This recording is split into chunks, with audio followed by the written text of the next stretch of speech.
ये उस 100 दिन पूरा करने से पहले किसी मीडिया मंच पर सीधा उद्बोधन योगी जी का होने वाला है। योगी जी आपका आभार।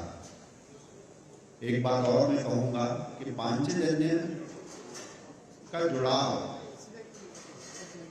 वो समाज की उस धड़कन को परखने के लिए है। उसके कारण है कि जो समाज के मन में है वो पांचजन्य की कलम में है। और इस शक्ति को जो लोग समझते हैं कि पांचजन्य किस स्पष्टता से लेता है, उसमें से योगी जी एक मुख्यमंत्री है। जब उत्तर प्रदेश में बहुत सारे लोगों को लग रहा था कि ये होगा जी वो होगा, रेस बराबर की है, साइकिल आगे निकल सकती है, मगर उस समय पर पांचजन्य ने बहुत सारे सर्वेक्षणों को देखकर, अपने सर्वेक्षण कराकर, जमीन पर अध्ययन करते हुए और जो जो काम हुए हैं ताल ठोक कर एक अंक निकाला था। और उसमें वो बात थी जो पूरा उत्तर प्रदेश कह रहा था मगर पूरे मीडिया में कही नहीं थी। वो बात हमने कही थी और उत्तर प्रदेश की जनता की जुबान में अगर मैं कहूँ तो उसका शीर्षक था अंक का, यही चुना था यही चुनेंगे, सही चुना था सही चुनेंगे। आज हमारे बीच में है योगी आदित्यनाथ जी। मैं उनको उद्बोधन के लिए आमंत्रित करूंगा, परंतु उससे पहले एक 2 मिनट की छोटी सी फिल्म मैं कहूंगा टीम से वो प्ले करें। उसके बाद बिना किसी औपचारिकता के सीधे हम उनके विचार सुन पाएंगे।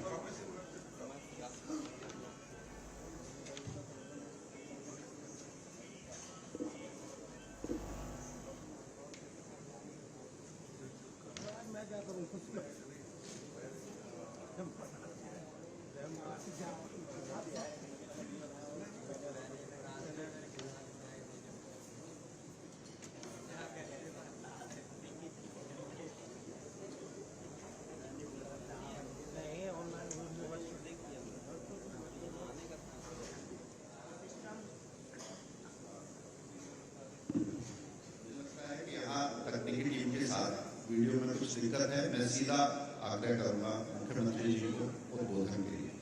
मुख्यमंत्री योगी आदित्यनाथ जी साप्ताहिक पांचजन्य के द्वारा आयोजित मीडिया कॉन्क्लेव के आज के इस कार्यक्रम में दिल्ली में उपस्थित पांचजन्य के संपादक क्षितिज शंकर जी, लखनऊ में मेरे साथ उपस्थित उनके सहयोगी सुशील नायक जी, सभी उपस्थित महानुभाव, मैं सबसे पहले पांचजन्य साप्ताहिक को एक सफल यात्रा के लिए हृदय से बधाई देता हूं। यह हम सबका सौभाग्य है कि जब देश अपनी आजादी के अमृत महोत्सव को मनाने और भव्यता पूर्वक उसे आयोजित करने की तैयारी कर रहा है, उस समय पांचजन्य साप्ताहिक अपने अमृत महोत्सव वर्ष में प्रवेश कर रहा है।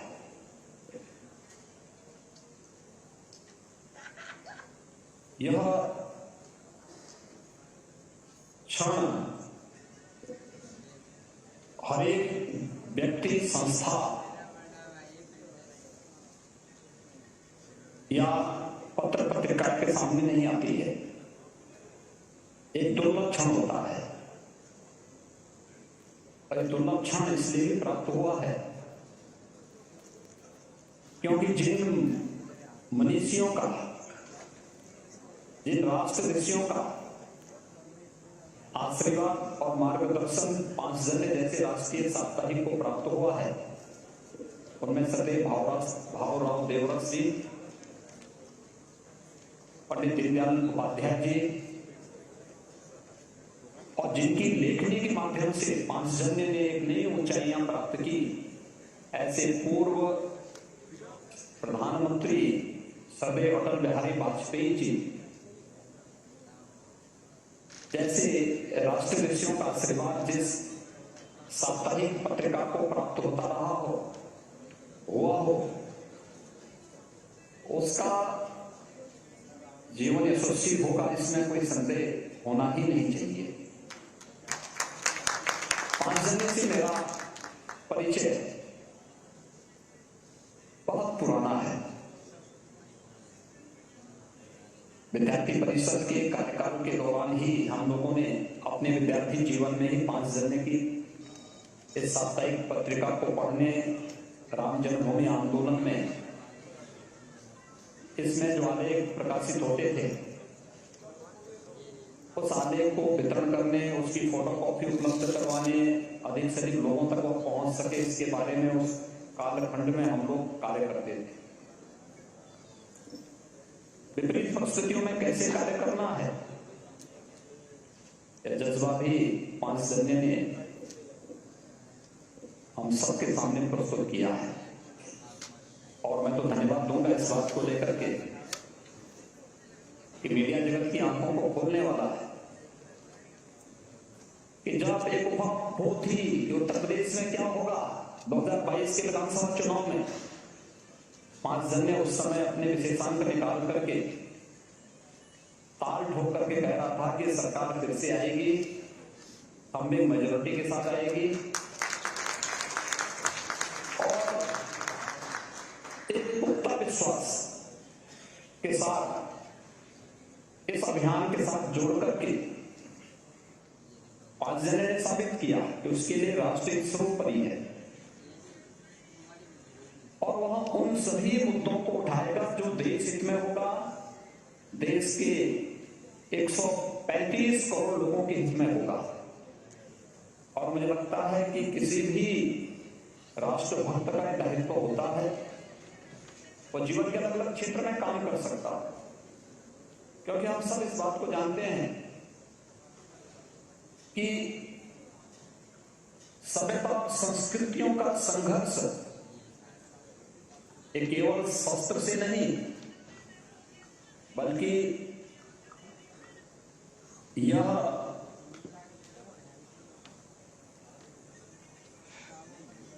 अदृश्य रूप से संस्कृतियों पर प्रभाव करके भी होता है। जो लोग आज के दिन पर इस बात को जानते हैं कि भारत को एक गुलाम नहीं बना सकते, भारत की सेना का मुकाबला नहीं कर सकते, वे छद्म रूप से हम पर प्रहार करते हैं और छद्म रूप में उनका प्रभाव अनेक अवसरों पर आप देख सकते हैं। लेकिन उन सभी स्थितियों में 5 जनवरी सदैव एक प्रहरी के रूप में खड़ा होकर के संकनाद करता हुआ दिखाई देता है। हमेशा भी उन दुष्प्रवृत्तियों के खिलाफ जो समाज विरोधी हैं, राष्ट्र विरोधी हैं, विकास विरोधी हैं, उन सभी को पूरी तरह एक्सपोज करने का कार्य और सही तथ्यों के साथ अपनी बात को सामान्य मानविकी के सामने रखने में 5 जनवरी ने कभी भी संकोच नहीं किया। और इसलिए जब आज ये मीडिया कॉन्क्लेव दिल्ली में आयोजित हुआ है, मुझे भी इस कार्यक्रम में भाग लेना था, मेरी हार्दिक इच्छा भी थी, लेकिन उत्तर प्रदेश विधानसभा नई गठित हुई है और नई गठन के बाद हमारा बजट सेशन कल से प्रारंभ हो रहा है। आज प्रातःकालीन सत्र में दलीय नेताओं की बैठक के बाद अभी विधानमंडल दल की बैठक इस सत्र के तत्काल बाद होने जा रही है और उस दलीय नेताओं की बैठक में मुझे रहना था। इस कॉन्क्लेव के ठीक पहले मैं भारतीय जनता पार्टी और सहयोगी दलों के जो व्हिप और चीफ व्हिप थे, इन सब के साथ मेरी एक बैठक चल रही थी, क्योंकि कल से राज्यपाल जी के भाषण से कार्यक्रम प्रारंभ होगा और फिर बजट सत्र के साथ पूरे 1 वर्ष का बजट राज्य सरकार का विधानसभा में प्रस्तुत होना है।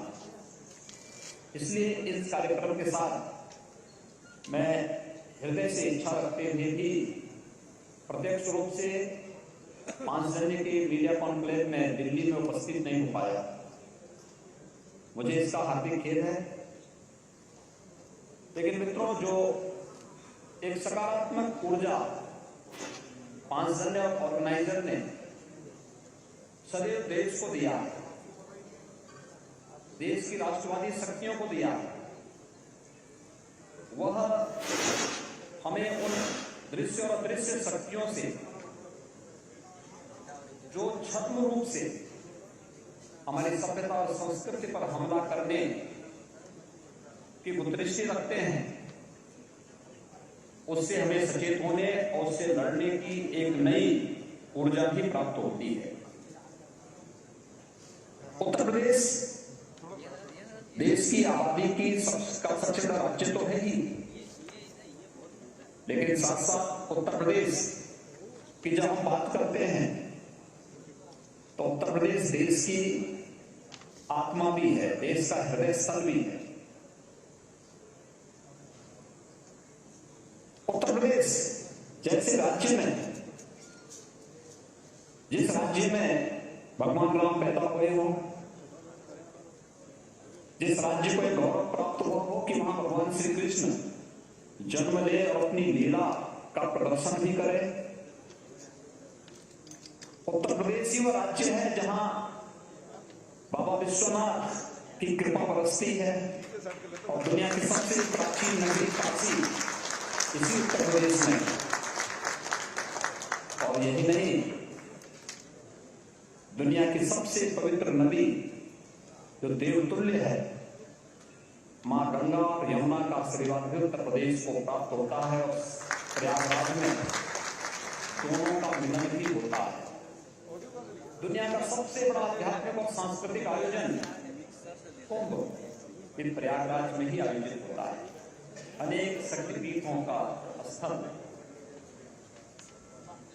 अगर हम पर्यटन की दृष्टि से देखें तो प्रधानमंत्री मोदी जी की रामायण सर्किट का केंद्र बिंदु, बौद्ध सर्किट का केंद्र बिंदु, आध्यात्मिक सर्किट का केंद्र बिंदु उत्तर प्रदेश है। और हम सबका सौभाग्य है कि उत्तर प्रदेश में हम लोगों को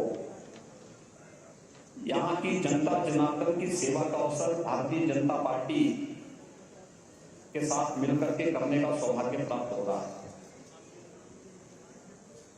मित्रों, साथ इसी उत्तर प्रदेश में 5 वर्ष पहले आप लोग देखते थे,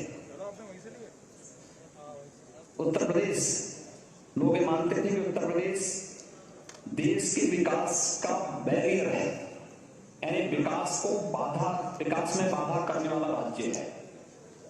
लेकिन विगत 5 वर्षों के अंदर एक राष्ट्रवादी सोच की एक ईमानदार सरकार प्रधानमंत्री मोदी जी के मार्गदर्शन और नेतृत्व में कैसे परिणाम दे सकती है। विगत 5 वर्ष के अंदर देश की लगभग 4 दर्जन ऐसी योजनाएं जिनमें उत्तर प्रदेश का पहले 2017 के पहले कोई स्थान नहीं था, आज उत्तर प्रदेश नंबर 1 पर उन सभी योजनाओं में आगे चलता है। यही नहीं, 2012 से 17 के बीच यही उत्तर प्रदेश था जिसमें 700 से बड़े दंगे हुए थे। महीनों तक उत्तर प्रदेश में कभी मुजफ्फरनगर, कभी बरेली, कभी मुरादाबाद, कभी मेरठ, कभी बुलंदशहर, कभी कानपुर, कभी लखनऊ, कभी अयोध्या, फैजाबाद में महीनों तक कर्फ्यू लगा रहता। लेकिन विगत 5 वर्ष के अंदर आपने देखा होगा कि विगत 5 वर्ष के अंदर उत्तर प्रदेश में कोई दंगा नहीं हुआ। और न केवल उत्तर प्रदेश के अंदर प्रत्येक नागरिक अपने आप को सुरक्षित महसूस कर रहा है, बल्कि उत्तर प्रदेश के अंदर माताएं, बहनें, खासतौर पर बेटियां अपने आप को सुरक्षित महसूस कर रही हैं। कई कानून राजकुमार के दौरान आपने देखा होगा कि आधी आबादी ने जाति मत मजहब से ऊपर उठकर के भारतीय जनता पार्टी के पक्ष में अपना समर्थन दिया और नई सरकार का गठन किया। नई सरकार का गठन होने के बाद आपने ये भी देखा होगा, रामनवमी के अवसर पर देश के कुछ राज्यों में दंगे हुए। विधानसभा चुनाव के बाद देश के अंदर तमाम राज्यों का इतिहास है कि चुनाव के बाद, सरकार के गठन होने के बाद भीषण दंगे हुए, राजनीतिक विद्वेष की भावना से तमाम राजनीतिक दलों के और भारतीय जनता पार्टी के कार्यकर्ताओं को निशाना बनाया गया। सैकड़ों कार्यकर्ताओं की निर्मम हत्या होती है। लेकिन उत्तर प्रदेश देश की आबादी का सबसे बड़ा राज्य है, 25 करोड़ की आबादी का राज्य है। विधानसभा चुनाव में और विधानसभा चुनाव के बाद कोई दंगा नहीं हुआ। सरकार गठन होने के बाद रामनवमी का आयोजन भव्यता के साथ संपन्न हुआ। कोई दंगा नहीं, कोई विवाद नहीं। हनुमत जयंती का कार्यक्रम शांतिपूर्ण तरीके से संपन्न हुआ। और यही नहीं, पहली बार आपने भी देखा होगा, ये वही उत्तर प्रदेश है जहां छोटी छोटी बातों को लेकर दंगा होता था, लेकिन पहली बार अलविदा की नमाज और ईद की नमाज सड़कों पे नहीं पढ़ी गई। पहली बार आपने ये सुना होगा कि धर्मस्थलों से 1 लाख से अधिक माइक या तो हट गए हैं या उनकी आवाज कम हो गई है, और अब वही माइक स्कूल को, हॉस्पिटल को दान दिए जा रहे हैं जहां से लोग अपने कार्यक्रमों का संचालन कर सकते हैं। उत्तर प्रदेश ने इस दौरान डबल इंजन की सरकार के रूप में कार्य करते हुए एक बेहतर परिणाम भी दिया। देश की नंबर 2 की अर्थव्यवस्था बनने की ओर उत्तर प्रदेश अग्रसर हुआ। यानी हमें 70 वर्षों में उत्तर प्रदेश छठी अर्थव्यवस्था बन पाया। 70 वर्षों में उत्तर प्रदेश की प्रति व्यक्ति आय देश की प्रति व्यक्ति आय से लगभग 1/4 रह गई। आज उत्तर प्रदेश की प्रति व्यक्ति आय विगत 5 वर्ष के अंदर हम लोगों ने दुगनी से अधिक करने में सफलता प्राप्त की। उत्तर प्रदेश देश की नंबर 2 की अर्थव्यवस्था बनने की ओर अग्रसर है। व्यवसाय की सुगमता में उत्तर प्रदेश 14वें स्थान से आज नंबर 2 स्थान पर है। और ईज ऑफ लिविंग में प्रधानमंत्री जी के विजन के अनुरूप कार्य करते थे। हम लोगों ने 44 ऐसी योजनाओं में आज नंबर 1 स्थान पर उत्तर प्रदेश है, जिसकी लोग पहले कल्पना भी नहीं करते थे। आज इंफ्रास्ट्रक्चर डेवलपमेंट के सर्वाधिक कार्य उत्तर प्रदेश में हो रहे हैं। और उत्तर प्रदेश आज एक्सप्रेस वे के रूप में भी जाना जाने वाला प्रदेश है। सर्वाधिक एक्सप्रेस वे बन रहे हैं। गंगा पूर्वांचल एक्सप्रेस वे का लोकार्पण प्रधानमंत्री जी के कर कमलों से नवंबर 2021 में पहले ही राष्ट्र को समर्पित हो चुका है। बुंदेलखंड एक्सप्रेस वे जून महीने में कंप्लीट हो जाएगा। गोरखपुर लिंक एक्सप्रेस वे पर युद्ध स्तर पर कार्य चल रहा है। गंगा एक्सप्रेस वे पे कार्य प्रारंभ हो चुका है। दिल्ली मेरठ 12 लेन का एक्सप्रेस वे क्रियाशील हो चुका है। दिल्ली से मेरठ की दूरी, जिसे पहले 3 से 4 घंटे लगते थे तय करने में, आज मात्र 45 मिनट में इस दूरी को तय किया जा सकता है। देश के अंदर सर्वाधिक शहरों में मेट्रो वाला स्टेट यूपी है। और देश के अंदर बेहतर एयर कनेक्टिविटी का राज्य भी उत्तर प्रदेश है। 2017 के पहले हमारे पास मात्र 2 एयरपोर्ट थे जो पूरी तरह क्रियाशील थे। आज उत्तर प्रदेश में 9 ऐसे एयरपोर्ट हमारे पास हैं जो क्रियाशील हैं। हम लोग कुशीनगर में एक अंतर्राष्ट्रीय एयरपोर्ट क्रियाशील कर चुके हैं। अयोध्या में इंटरनेशनल एयरपोर्ट बनाने की कार्रवाई युद्ध स्तर पर आगे बढ़ रही है। गौतम बुद्ध नगर जनपद के जेवर में भी एक इंटरनेशनल एयरपोर्ट का निर्माण हो रहा है। यानी 5 इंटरनेशनल एयरपोर्ट वाला देश का पहला राज्य उत्तर प्रदेश बनने जा रहा है। एयर कनेक्टिविटी विकास को एक तीव्रता देता है, जीवन को आसान करता है, लोगों के गंतव्य को आसान बनाता है और समय की बचत करने के साथ साथ लोगों की सोच में व्यापक परिवर्तन का कार्य भी बनता है। और वह कार्य आज उत्तर प्रदेश में सुगमता पूर्वक आगे बढ़ रहा है। उत्तर प्रदेश खाद्यान्न उत्पादन में वर्तमान में देश में अग्रणी स्थान पर है। कोरोना कालखंड में उत्तर प्रदेश के मॉडल का देश और दुनिया में चर्चा हुई। सबसे बड़ी आबादी, लेकिन कोविड पॉजिटिविटी रेट सबसे कम, मृत्यु दर सबसे कम, सबसे अधिक टेस्ट करने वाला, सबसे अधिक वैक्सीन देने वाला राज्य और विपरीत परिस्थितियों में भी लड़ने की क्षमता रखने वाला राज्य। अगर कहीं किसी राज्य ने उत्तर प्रदेश वासियों के साथ दुर्व्यवहार किया, वे वहां से उत्तर प्रदेश की तरफ आए, तो हम लोग उनकी आवभगत के लिए बॉर्डर पर खड़े थे। भारत सरकार हमें मदद कर रही थी और हम लोग उन्हें सबको उनके घरों तक पहुंचाने में हमें मदद मिली। ऐसे ही अन्य तमाम कार्य हम लोगों ने समयबद्ध ढंग से आगे बढ़ाने का कार्य किया। उत्तर प्रदेश में इस दौरान कई मॉडल हम लोगों ने खड़े किए। खासतौर पर 38 जिले हमारे ऐसे थे जो 2017 के पहले संचारी रोग से बुरी तरह प्रभावित थे। इंसेफ्लाइटिस से, डेंगू से, मलेरिया, कालाजार, चिकनगुनिया और ये तमाम प्रकार की बीमारियां थी, जिसके कारण हजारों बच्चों की मौतें, हजारों मौतें होती थी प्रतिवर्ष। आज मुझे बताते हुए प्रसन्नता है कि इन मासूम बच्चों की जान को सरकार की प्रबंधन ने बचाने में सफलता प्राप्त की। आज इंसेफ्लाइटिस पूरी तरह नियंत्रण में है, डेंगू नियंत्रण में है, मलेरिया नियंत्रण में है, चिकनगुनिया, कालाजार, इन सब के उन्मूलन की दिशा में सरकार ने मजबूती से कदम आगे बढ़ाए। कोरोना प्रबंधन हमारा पहले से ही इसकी सराहना WHO, नीति आयोग जैसी प्रतिष्ठित संस्थाएं कर चुकी हैं। उत्तर प्रदेश में बाढ़ से 2017 के पहले हमारे 36 जनपद ऐसे थे जो संवेदनशील या अति संवेदनशील थे।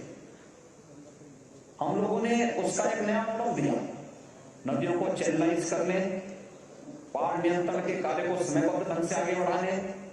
और आज मुझे बताते हुए प्रसन्नता है कि उत्तर प्रदेश में बाढ़ अब 3 से 4 जनपदों तक सीमित रह गई है। बहुत शीघ्र हम वहां उन जनपदों को भी बाढ़ से मुक्त करने के एक अस्थायी समाधान की ओर बढ़ रहे हैं। उत्तर प्रदेश के अंदर न केवल डेवलपमेंट में, बल्कि हम लोगों ने विगत 5 वर्ष के अंदर, यानी 70 वर्षों में जितना निवेश उत्तर प्रदेश में नहीं हुआ, हम लोगों ने उससे ज्यादा निवेश विगत 5 वर्ष के अंदर किया।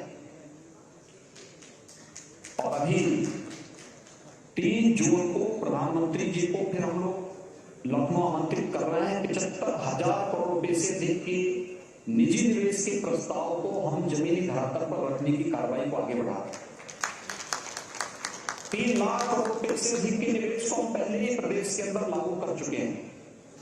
कोरोना कालखंड में जब लोग स्वयं की जान बचा करके कोरोना जैसी महामारी के सामने पूरी तरह पस्त हो चुके थे, तो उत्तर प्रदेश की 25 करोड़ जनता को बचाने के साथ प्रदेश में हम निवेश के बेहतर गंतव्य के रूप में भी काम कर रहे हैं। देश का यानी पहला डिस्प्ले यूनिट चीन से लाने में हमें सफलता प्राप्त हुई कोरोना कालखंड में। उत्तर भारत का पहला डाटा सेंटर कोरोना कालखंड में हम लोग गौतम बुद्ध नगर जनपद में स्थापित कर रहे हैं। लगभग 65,000 करोड़ रुपए के निवेश के प्रस्ताव कोरोना कालखंड में हम लोगों ने उत्तर प्रदेश के अंदर लाने में हमें सफलता प्राप्त हुई। उत्तर प्रदेश ने अपने सभी कार्यक्रमों को इस दौरान प्रधानमंत्री मोदी जी के मार्गदर्शन और उनके नेतृत्व में आगे बढ़ाने का काम किया। और जो हमारी परंपरागत पहचान थी, हमारी सभ्यता, हमारी संस्कृति, हमारे मानवित्व, उन सब के लिए भी हमने काम किया। याद करिए, उत्तर प्रदेश में जब सरकार आई थी तो हमारी सरकार ने अवैध बूचड़खानों को पूरी तरह बंद किया, गौ तस्करी नहीं हुई। लेकिन इसका एक खामियाजा भी हम लोगों को कुछ देर के लिए भुगतना पड़ा था, जब निराश्रित गौआश्रय, जो निराश्रित गौवंश सड़कों पर और खेतों में दिखाई देने लग गया। यानी वह पहले तस्करी के रास्ते गौ तस्कर उसे यहां से तस्करी के रास्ते बूचड़खाने में पहुंचा देते। हमने बूचड़खाने बंद किए, तस्करी बंद की, तो इन गौवंश को बचाने की चुनौती हमारे सामने है। हमने निराश्रित गौआश्रय स्थल स्थापित किए। लगभग 5,600 से अधिक निराश्रित गौआश्रय स्थल वर्तमान में हमारे पूरे प्रदेश में संचालित हो रहे हैं। और बड़ी पवित्रता के साथ इन कार्यक्रमों को आगे बढ़ाया गया। 9 लाख से अधिक गोवंश इस समय हमारे पास इन निवासित गोआश्रय स्थलों में, और अब तो प्रधानमंत्री मोदी जी के आशीर्वाद से हम इसको एक नया मॉडल खड़ा कर रहे हैं। वाराणसी में गोवर्धन योजना के अंतर्गत गाय के गोबर से सीएनजी बनाने की एक नई पद्धति को वहां आगे बढ़ा करके आसपास के गांवों से 1 रुपए पर किलो के हिसाब से ताजा गोबर खरीदा जा रहा है और गोवंश की रक्षा का भी कार्य किया जा रहा है। साथ साथ 3 प्रकार की योजनाएं राज्य सरकार स्वयं संचालित कर रही है। एक, जिस योजना के अंतर्गत राज्य सरकार निवासित गोआश्रय स्थल संचालित कर रही है। दूसरी योजना, जिसमें कोई भी किसान अगर अपने घर में 4 गोवंश तक रखता है, उसे 900 रुपए पर गोवंश हर माह राज्य सरकार के द्वारा दिया जा रहा है। तीसरी योजना, पोषण मिशन के अंतर्गत जो बच्चे कुपोषित हैं या जो माताएं कुपोषित हैं, उन्हें हम निवासित गोआश्रय स्थल से एक दुधारू गाय देते हैं, दूध देने वाली गाय देते हैं, और गाय के साथ साथ 900 रुपए हर माह उस परिवार को उपलब्ध कराया जाता है। यानी गोवंश की रक्षा करने के लिए वह सब कार्य उत्तर प्रदेश शासन के स्तर पर प्रारंभ हुए हैं। अब हम उसे ऊर्जा के साथ साथ प्राकृतिक खेती के साथ भी जोड़ने का कार्य कर रहे हैं, जिसके जैसे स्तर पर ट्रेनिंग के प्रोग्राम वर्तमान में राज्य के अंदर संचालित हो रहे हैं। मित्रों, ये हमारा सौभाग्य है कि देश के यशस्वी नेतृत्व के कारण आज अयोध्या में जो वर्षों से 500 वर्षों से तमन्ना थी हमारे पूर्वजों की कि भगवान राम का भव्य मंदिर बने, गुलामी के बंधनों से मुक्ति मिले, आज अयोध्या में वह दिन भी हम सब अपनी आंखों से देख रहे हैं। 5 महीने की लड़ाई का साक्षी रहा, नेतृत्व करता रहा। अयोध्या में भगवान राम का भव्य मंदिर के निर्माण का कार्यक्रम जिस युद्ध स्तर पर चल रहा है, पूरा देश और पूरी दुनिया का हर सनातन हिंदू धर्मावलंबी और हर भारतवासी उस पर गौरव की अनुभूति करता है। काशी में काशी विश्वनाथ धाम जिस भव्यता के साथ आपके सामने आया है, इस सबके सामने मथुरा वृंदावन और ब्रज तीर्थ के विकास के लिए ब्रज तीर्थ विकास परिषद कार्य कर रहा है। चित्रकूट संवर रहा है। मां विंध्यवासिनी धाम एक नए कोच के साथ आदिशक्ति मां भगवती की कृपा का प्रसाद सबको वितरित कर रहा है। गंगा की अविरलता और निर्मलता नमामि गंगे परियोजना के माध्यम से देखते हुए बन रही है। सुख तीर्थ हो या नेमिष तीर्थ, इन सब के विकास के लिए कार्य योजना आगे बढ़ रही है। एक व्यवस्थित कार्य योजना बनाकर राज्य सरकार कार्य कर रही। मुख्यमंत्री पर्यटन संवर्धन योजना के अंतर्गत हर विधानसभा क्षेत्र में एक धर्मस्थल को उसके पौराणिक और ऐतिहासिक पहचान को बनाए रखते हुए उसकी नवीन काया के साथ प्रस्तुत करने का कार्य भी हुआ। 700 से ऐसे अधिक धर्मस्थलों का हम लोगों ने विगत 5 वर्ष के अंदर पुनरुद्धार किया। ये कार्यक्रम निरंतर आगे बढ़ रहे हैं। ये नया उत्तर प्रदेश है और नया उत्तर प्रदेश प्रधानमंत्री मोदी जी के नए भारत का नया उत्तर प्रदेश एक भारत श्रेष्ठ भारत की परिकल्पना में निरंतर सहभागी बनकर के हम आगे बढ़ाने का कार्य करेंगे। इस पूरे अभियान को आगे बढ़ाने का कार्य करेंगे। मुझे हार्दिक प्रसन्नता होती, मैं स्वयं इस अवसर पर प्रत्यक्ष रूप से 5 घंटे के इस मीडिया कॉन्फ्रेंस में दिल्ली में उपस्थित होता, लेकिन यहाँ की संवैधानिक मर्यादाओं और बजट सत्र के शुभारंभ के अवसर पर राज्यपाल जी का कल ही अभिभाषण, कल प्रातःकाल ही दोनों सदनों में एक साथ होना है, उसमें व्यस्तता के कारण मैं आपके इस कार्यक्रम में प्रत्यक्ष रूप से उपस्थित नहीं हो पाया। लेकिन मैं 5 जने में देश जी को और उनकी पूरी टीम को इस बात के लिए आश्वस्त करता हूं कि 5 जने के इस पूरे अभियान में हमारा पूरा सहयोग होगा और जब भी आप कहेंगे हम हर प्रकार से इस कार्यक्रम को आगे बढ़ाने में पूरी मदद हमारी सरकार करेगी। मैं आपके इस पूरे कॉन्क्लेव के लिए, आपकी सकारात्मक ऊर्जा के लिए 5 जनवरी के द्वारा प्रदेश और देश के हित में किए जाने वाले इस अभियान के लिए आप सबको मैं हृदय से धन्यवाद देता हूं, आप सबका अभिनंदन करता हूं, इस पूरे अभियान के प्रति अपनी शुभकामनाएं भी देता हूं। मुझे पूरा विश्वास है कि जिन महामनीषियों की तप और ऊर्जा से आज 5 जनवरी इस नई ऊर्जा के साथ आगे बढ़ रहा है, अब हमें इसका डिजिटल फॉर्म भी देख करके बहुत प्रसन्नता होती है। 40 लाख से अधिक लोग एक साथ इस व्यूज के साथ जुड़ते हैं और इसे और अच्छे ढंग से आगे बढ़ाने की आवश्यकता है, क्योंकि लोगों के मन में 5 जनवरी के प्रति, ऑर्गेनाइजर के प्रति बहुत अच्छा भाव, बहुत सकारात्मक भाव।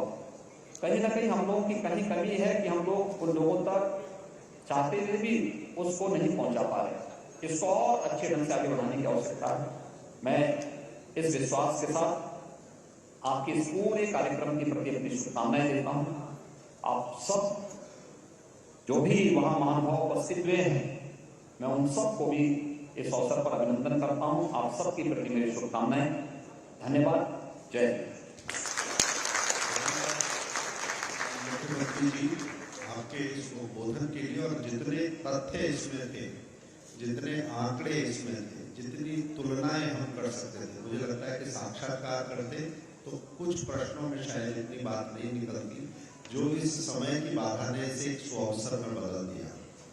आज हमारे उत्तर प्रदेश के ब्यूरो चीफ सुनील राय जी वहाँ पर हैं, तो मैं कहूँगा कि भारत प्रकाशन परिवार की ओर से आपको स्मृति चिन्ह देने के लिए सुनील जी आगे आए। वहाँ सुशासन है, सुराज है, हम रामराज का चित्र दे सकते थे, परंतु उत्तर प्रदेश लीला नगरी भी है, तो लीलाधर कृष्ण की ये मूर्ति आपके लिए। धन्यवाद मुख्यमंत्री जी, आपने आज अपने अति व्यस्त समय में से 5 जनवरी परिवार के लिए, ऑर्गेनाइजर के लिए, पूरे भारत प्रकाशन परिवार के लिए ये जो समय निकाला, ये अनमोल है हमारे लिए, ये था। धन्यवाद।